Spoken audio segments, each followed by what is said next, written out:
Good morning students. एक बार पुनः आपका श्री राजाराम उच्च माध्यमिक विद्यालय मोजियावाद सांचौर के डिजिटल प्लेटफॉर्म पर हार्दिक स्वागत करता हूं।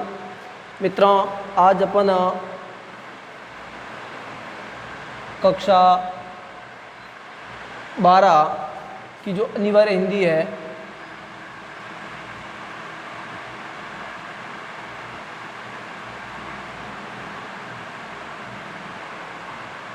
अनिवार्य हिंदी की बात करेंगे। अपन पूर्व में अपन एक बिंदु पढ़ रहे थे पद परिचय। पद परिचय के अंतर्गत अपन ने पहला बिंदु जो है वो अपन ने संज्ञा को पढ़ा था। ठीक है ना। पद परिचय क्या होता है, ये तमाम बातें अपन पूर्व कक्षा में अध्ययन कर चुके हैं। उसके बाद अंदर अपन संज्ञा को पढ़ रहे थे।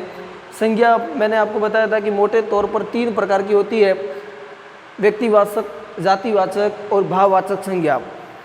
अब बात आती है कि भाववाचक जो संज्ञा है,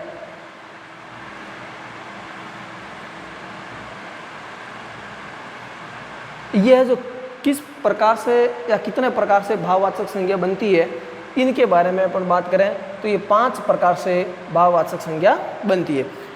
भाववाचक संज्ञा होती क्या है, तो ये अपन ने पढ़ा था कि किसी पदार्थ के गुण, दोष, धर्म, अवस्था आदि को है जो भाववाचक संज्ञा कहते हैं। अब बात करें कि भाववाचक संज्ञा 5 प्रकार से मित्र बनती है। सबसे पहली है जातिवाचक संज्ञा से।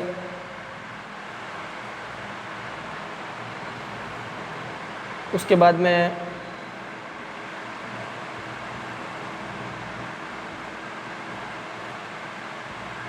विशेषण से, जातिवाचक संज्ञा से, विशेषण से। उसके बाद में है आपके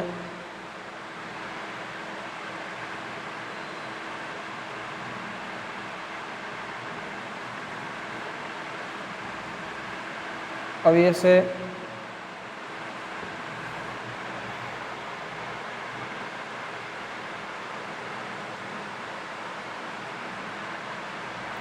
अव्यय से, क्रिया से,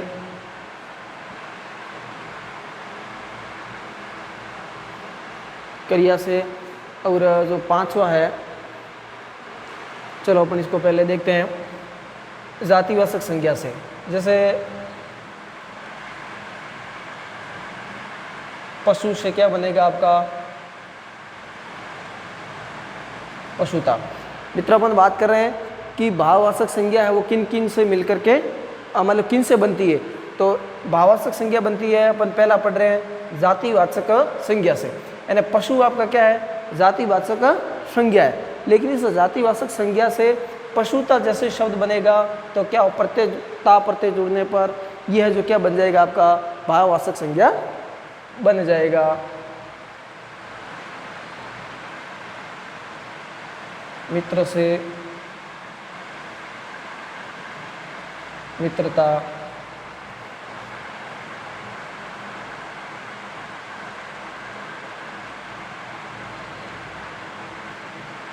बुढ़ा से,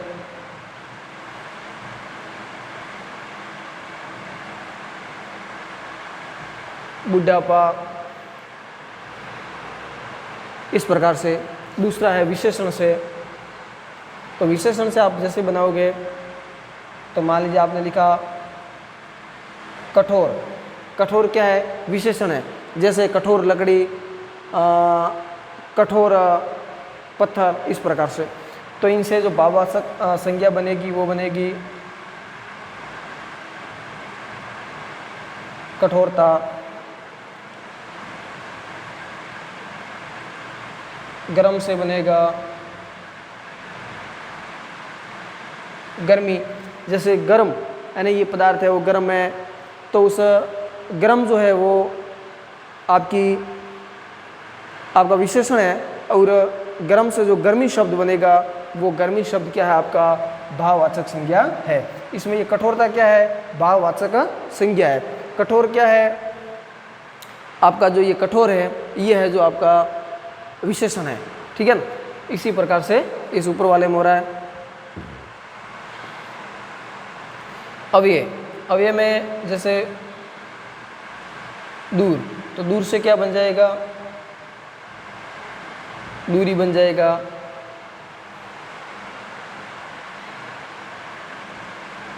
ऊपर से ऊपरी बन जाएगा। ये इस प्रकार से जो है वो क्या बन जाएगा, ये आपका शब्द बन जाएंगे।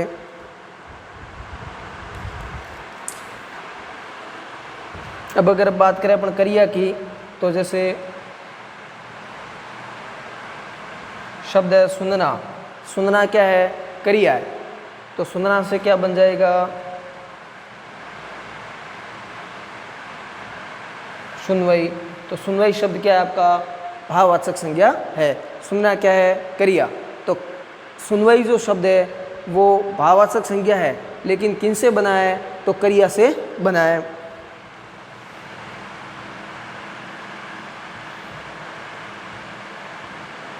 खेलना से बन जाएगा खेल। उसके अलावा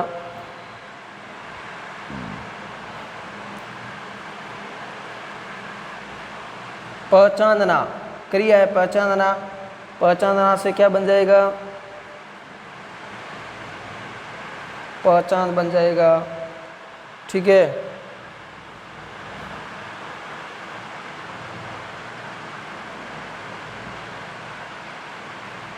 पढ़ना से क्या बन जाएगा,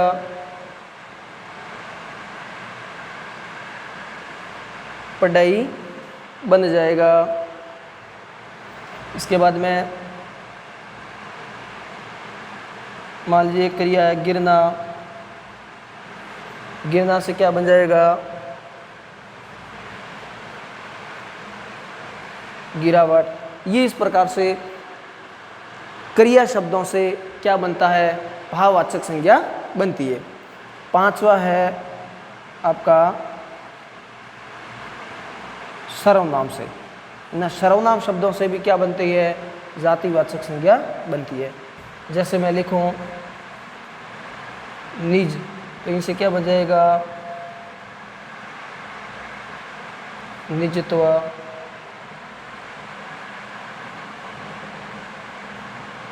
अपना से बन जाएगा अपनत्व, ठीक है। मम से बन जाएगा ममत्व। ये मम जो है क्या है, सर्वनाम है, मम से क्या बन जाएगा, ममत्व बन जाएगा, ठीक है ना। ये इस प्रकार से सर्वनाम से बने। जातिवाचक में अगर और लिखना चाहे तो चोर से क्या बन जाएगा, चोरी बन जाएगा। व्यक्ति से क्या बन जाएगा, व्यक्तित्व बन जाएगा। इस प्रकार से अपन पढ़ रहे मित्रों आज की इस क्लास में कि भाववाचक संज्ञा किन किन संज्ञाओं से मिलकर के किन किन संज्ञाओं से बनती है। तो भाववाचक संज्ञा है वो 5 प्रकार से बनती है। जातिवाचक संज्ञा से बनती है, विशेषण से बनती है, अव्यय से बनती है, क्रिया से बनती है, सर्वनाम से बनती है। कैसे, जातिवाचक संज्ञा से भाववाचक संज्ञा कैसे बनती है, जैसे पशु शब्द क्या है, पशु जाति का बोध करवा रहा है, जातिवाचक संज्ञा है, तो पशु से जो पशुता शब्द बनेगा वो आपका क्या हो जाएगा, भाववाचक संज्ञा हो जाएगा। मित्र से मित्रता, बुढ़ा से बुढ़ापा। फिर दूसरा बनता है विशेषण से, यानी जो विशेषण शब्द होगा उस विशेषण से क्या बनेगा आपका भाववाचक संज्ञा बनेगी। जैसे कठोर शब्द क्या है, विशेषण है, मान लीजिए कठोर पत्थर लकड़ी कुछ भी हो सकता है, कठोर हृदय हो सकता है, तो कठोर से क्या बन जाएगा, कठोरता बन जाएगा। गर्म से क्या बन जाएगा, गर्मी बन जाएगा। अगर बात करें और उदाहरण लिखूँ मैं यहाँ आपको, सुंदर, तो सुंदर से क्या बन जाएगा, सुंदरता बन जाएगा, ठीक है ना। फिर अव्यय, दूर अव्यय है, दूर से बन जाएगा दूरी, ऊपर से बन जाएगा ऊपरी। फिर क्रिया शब्दों से, सुनना क्या है, क्रिया है। अपन ने पूर्व कक्षा में अध्ययन किया था कि जिनके पीछे ना आता है वो क्या कहलाती है, वो है जो क्रिया कहलाती है। तो सुनना क्रिया है, सुनना से शब्द बनेगा, भाववाचक संज्ञा बनाएंगे तब क्या बन जाएगा, सुनवाई। तो जो ये सुनवाई शब्द है ये क्या है, भाववाचक संज्ञा है। अब मित्रों प्रश्न इस प्रकार से भी आ सकता है कि अंडरलाइन देकर के इसमें कौन सी संज्ञा है, और कंपटीशन में आ सकता है कि कौन सी संज्ञा ऐसी है जो जातिवाचक संज्ञा से मिलकर के बनी है या क्रिया से बनी है। खेलना क्रिया है, खेलना से खेल क्या हो जाएगा, भाववाचक संज्ञा है। पहचानना क्या है, क्रिया है, पहचान क्या है, भाववाचक संज्ञा है। पढ़ना क्या है, क्रिया है, पढ़ाई क्या है आपकी, भाववाचक संज्ञा है। गिरना क्या है, क्रिया है, गिरावट क्या है, भाववाचक संज्ञा है। लिखना क्या है, क्रिया है, लिखावट क्या है, भाववाचक संज्ञा है। फिर सर्वनाम से, निज से क्या बन जाएगा, निजत्व।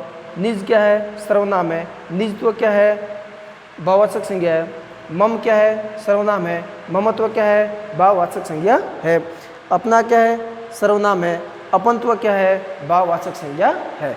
इस प्रकार से मित्रों ये अपन पढ़ रहे थे भाववाचक संज्ञा है वो किस किस प्रकार से किन किन शब्दों से बनती है। तो भाववाचक संज्ञा है वो 5 प्रकार से बनती है। इस बात को विशेष करके ध्यान रखें। जो पीटीटी बीएसटीसी की तैयारी कर रहे हैं उन विद्यार्थियों के लिए ये कक्षा बेहद महत्वपूर्ण है।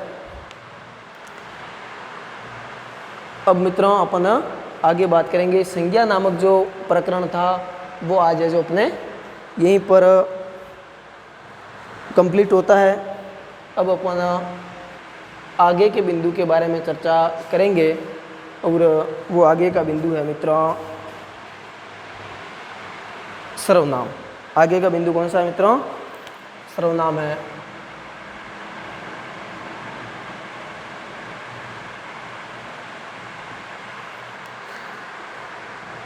देखिए मित्रों जैसा कि नाम से स्पष्ट है 2 शब्दों से मिलकर बना है, सर्व प्लस नाम। सर्व का मतलब होता है सब, और नाम का मतलब आप समझते हो नाम, यानी सब का नाम। सर्वनाम का मतलब क्या है, शाब्दिक अर्थ क्या होता है, सबका नाम। इनकी अगर यूँ परिभाषा की बात की जाए तो परिभाषा होगी संज्ञा के स्थान पर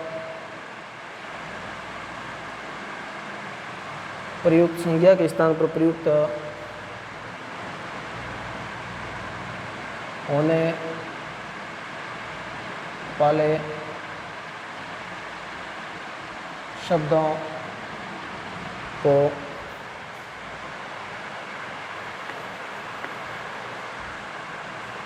संज्ञा के स्थान पर प्रयुक्त होने वाले शब्दों को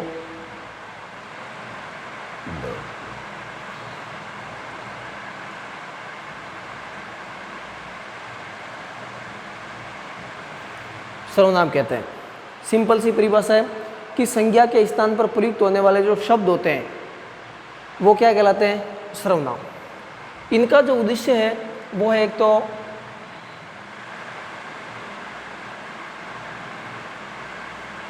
पुनरुक्ति को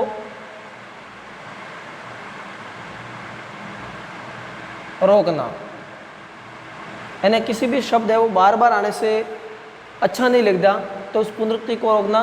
दूसरा है संक्षिप्तीकरण, ठीक है ना, संक्षेप में लिखना। और तीसरा है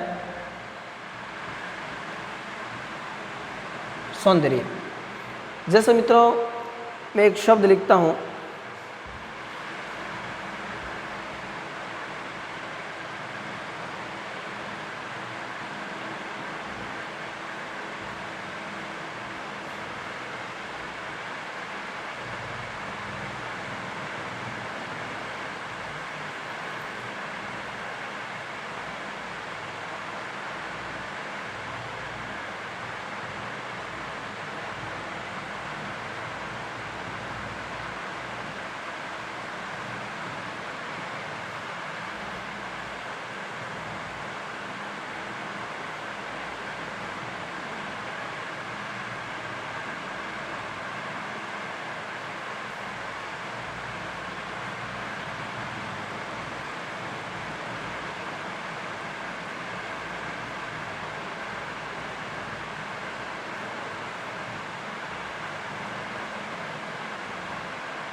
अब यहाँ पर क्या हो रहा है, गाय एक पशु है, गाय के 4 पैर होते हैं, गाय दूध देती है, गाय घास खाती है। जो गाय शब्द है वो मित्रों बार बार आ रहा है, और बार बार आने से ये जो वाक्य वो ठीक नहीं लग रहे, पैराग्राफ ठीक नहीं बन रहा है, इसके अंदर सुंदरता नहीं है। गाय शब्द में पुनरावृत्ति हो रही बार बार, तो इस पुनरावृत्ति को रोकने के लिए, सौंदर्यवृत्ति के लिए क्या कर सकते हैं अपन, इसके स्थान पर ये जो शब्द है इनके स्थान पर अपन क्या कर सकते हैं, सर्वनाम का प्रयोग कर सकते हैं। जैसे गाय एक पशु है, उस ये सर्वनाम का प्रयोग किया, उसके 4 पैर होते हैं। फिर वह दूध देती है, वह दूध देती है, और वह ये लिख सकते हो वह घास खाती है। तो इस प्रकार से संज्ञा के स्थान पर अपन जिस शब्द का प्रयोग करेंगे वो क्या कहलाएगा, सर्वनाम। और अपन उदाहरण के द्वारा समझते हैं।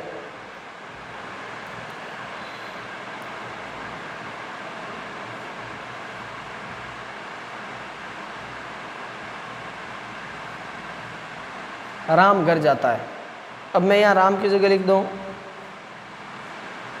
वह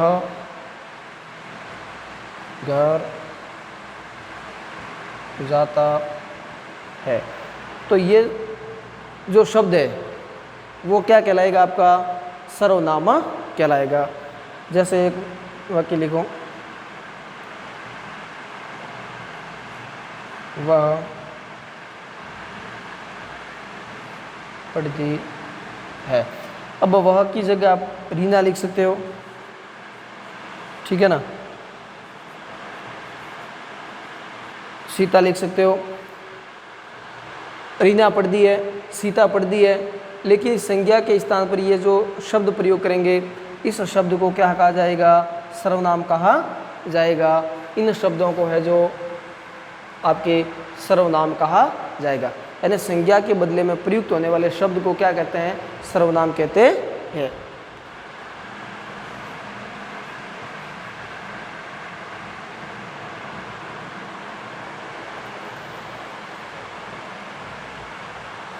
ये इस प्रकार से है जो सर्वनाम है। अब अपन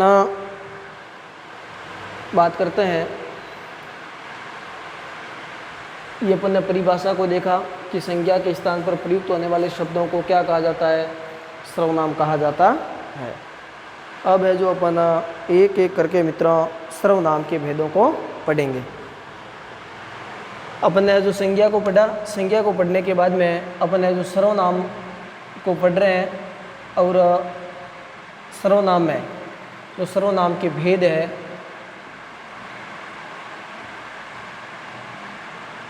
वो है जो 6 है। कितने हैं मित्रों, सर्वनाम के भेद 6 है।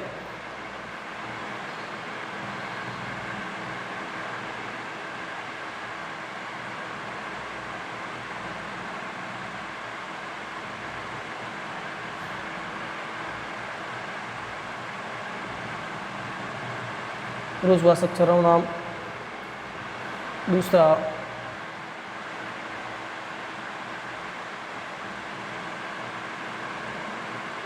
निश्चयवाचक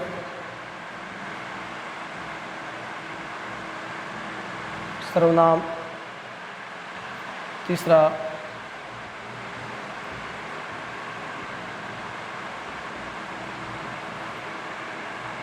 अनिश्चयवाचक सर्वनाम,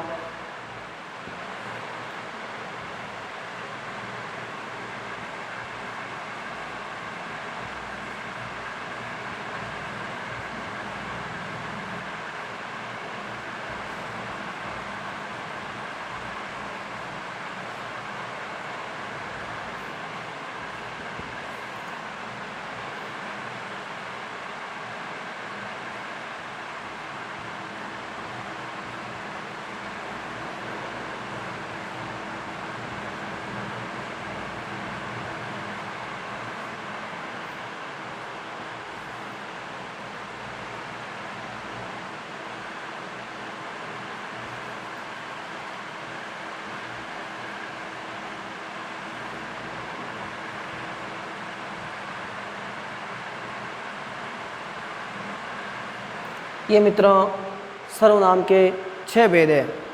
पुरुषवाचक सर्वनाम, निश्चयवाचक सर्वनाम, अनिश्चयवाचक सर्वनाम, संबंधवाचक सर्वनाम, प्रश्नवाचक सर्वनाम और संबंधवाचक, प्रश्नवाचक और निजवाचक सर्वनाम। ये 6 जो प्रकार है ये मित्रों सर्वनाम के भेद कहे जाते हैं। इनको है जो अपन एक एक करके विधिवत रूप से पढ़ेंगे। सबसे पहला है आपका पुरुषवाचक सर्वनाम। इसकी अगर अपन परिभाषा लिखें तो वे सर्वनाम शब्द या वे शब्द जो बोलने वाले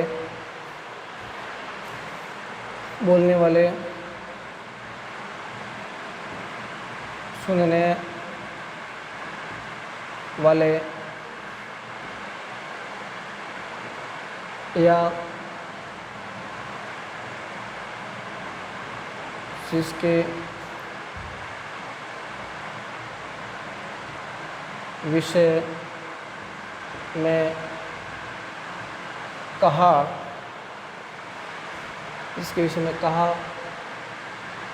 जा रहा है कि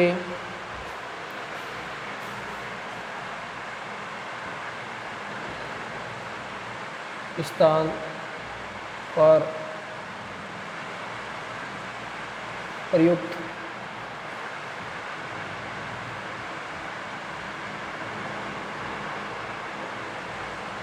होते हैं।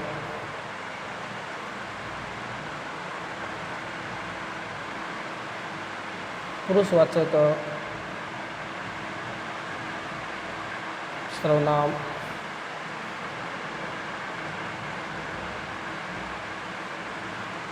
कहलाते हैं। मित्रों पुरुषवाचक सर्वनाम के बारे में पढ़ रहे हैं। वे शब्द या वे सर्वनाम शब्द कह सकते हैं जो बोलने वाले, जैसे मैं बोल रहा हूँ तो बोलने वाले, सुनने वाले, जैसे आप सुन रहे हो तो बोलने वाले, सुनने वाले यानी वक्ता और श्रोता, या फिर जिसके विषय में कहा जा रहा है, यानी कि या तो जो वक्ता है उनके स्थान पर या फिर जो श्रोता है उनके स्थान पर, या जिनके विषय में बात की जा रही है उनके स्थान पर जो शब्द प्रयुक्त होते हैं उन्हें क्या कहा जाता है? पुरुषवाचक सर्वनाम कहा जाता है।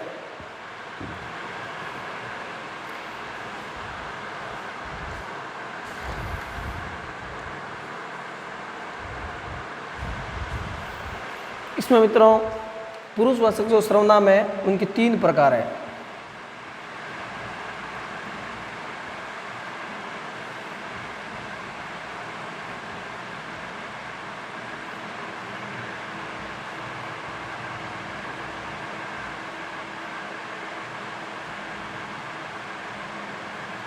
पहला है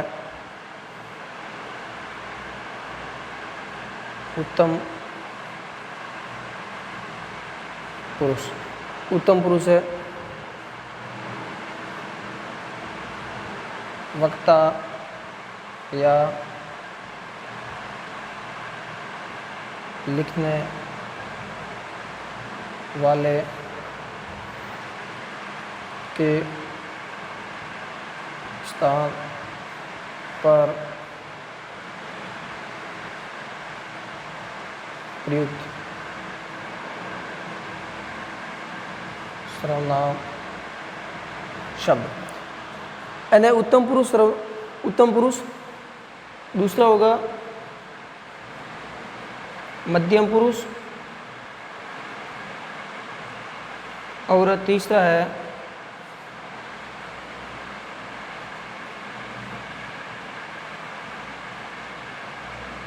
अन्य पुरुष।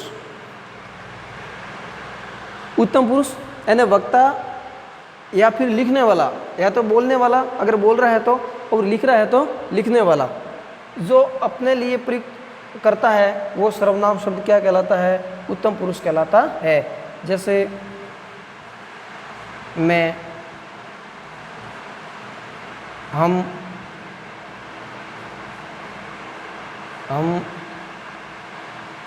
सब, मेरा, ये जो सर्वनाम है ये आपके किस प्रकार के सर्वनाम है? ये वक्ता, जैसे मैं हूँ तो मैं, हम सभी के लिए प्रयोग कर रहा हूँ, पूरे समूह के लिए, हम सब एक ही चीज़ है। मेरा, मैं अगर बोलता हूँ कि मेरा, तो मैं जैसे ही बोल रहा हूँ, तो जो मेरे लिए मैं जिन सर्वनाम शब्दों का प्रयोग करूँगा वे सर्वनाम कैसे कहलाएंगे? पुरुषवाचक। पुरुषवाचक का कौन सा भेद? उत्तम पुरुष, ठीक है ना। फिर है मध्यम पुरुष, श्रोता, अर्थात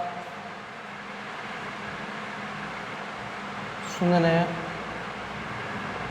वाले के लिए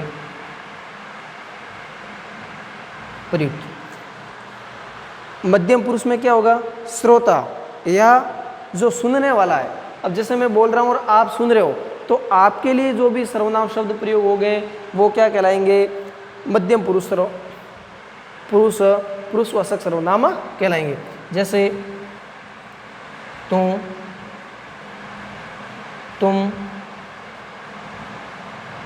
आप, ठीक है ना। ये जो है तुम्हारा, ये क्या कहलाएगा? मध्यम पुरुषवाचक सर्वनाम कहलाएगा। यानी श्रोता अर्थात सुनने वाले के लिए जिन शब्दों का प्रयोग किया जाएगा या उनके स्थान पर जो सर्वनाम शब्द आएंगे उनको मध्यम पुरुषवाचक सर्वनाम कहा जाता है। जैसे तू, अब बोलने वाले सुनने वाले को ये कहा जाएगा तू, आप, तुम, ठीक है ना, तुम्हारा, ये जो शब्द है ये मध्यम पुरुष में आ जाएंगे। अन्य पुरुष में जिसके बारे में कहा जाता है, जिसके विषय में कहा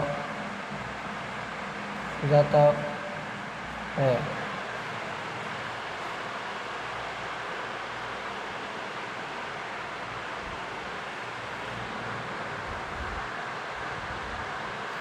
यानी जिसके विषय में बात की जा रही है, जिनके विषय में वर्णन किया जा रहा है, वो किस में आ जाएगा? अन्य पुरुष में। जैसे वह, यह, उस, ये है जो किस में आ जाएंगे? अन्य पुरुष में आ जाएगा। उसे। तो मित्रों अपन पढ़ रहे हैं सर्वनाम। सर्वनाम के अपन ने पढ़े 6 भेद है। 6 भेदों में से अपन जो पहला भेद पढ़ रहे हैं वो है मित्रों पुरुषवाचक सर्वनाम। पुरुषवाचक सर्वनाम में यानी वो सर्वनाम जो या तो बोलने वाले वक्ता के लिए प्रयुक्त होता है, या फिर है जो सुनने वाले श्रोता के लिए प्रयुक्त होता है, या फिर है जो जिनके विषय में कोई चर्चा की जा रही है उनके विषय में या उनके स्थान पर जो प्रयुक्त होता है उसे पुरुषवाचक सर्वनाम कहा जाता है। पुरुषवाचक सर्वनाम के 3 भेद है, उत्तम पुरुष, मध्यम पुरुष और अन्य पुरुष। उत्तम पुरुष यानी जो वक्ता बोलता है उनके स्थान पर, या फिर है जो लिखने वाला जो अपने खुद के लिए जो प्रयुक्त करता है वो है जो उत्तम पुरुष सर्वनाम कहा जाएगा। मैं, हम सब, मेरा। मध्यम पुरुष यानी श्रोता अर्थात सुनने वाले के लिए प्रयुक्त तू, तुम, तुम्हारा, आप। और अन्य पुरुष यानी जिनके विषय में कहा जाता है वो किस प्रकार के सर्वनाम होंगे? वह, यह, उसे, उस, उसे। यह है जो अन्य पुरुषवाचक सर्वनाम कहे जाएंगे। तो मित्रों आज की इस कक्षा में अपन ने पढ़ा सर्वनाम का पहला भेद अपन पढ़ रहे हैं, पुरुषवाचक सर्वनाम, ठीक है ना। तो इनको है जो पढ़ा, बाकी के जो 5 भेद है वो अपन अगली कक्षा में पढ़ेंगे। मित्रों अगर आपको ये हमारी कक्षा पसंद आई हो तो हमारे इस कक्षा को आप लाइक करें, शेयर करें, सब्सक्राइब करें अगर हमारे चैनल को अभी तक आपने सब्सक्राइब नहीं किया है तो, और साथ साथ में आप मुझे कमेंट करके ज़रूर बताएं कि हमारी ये कक्षा आपको कैसी लगी। धन्यवाद मित्रों।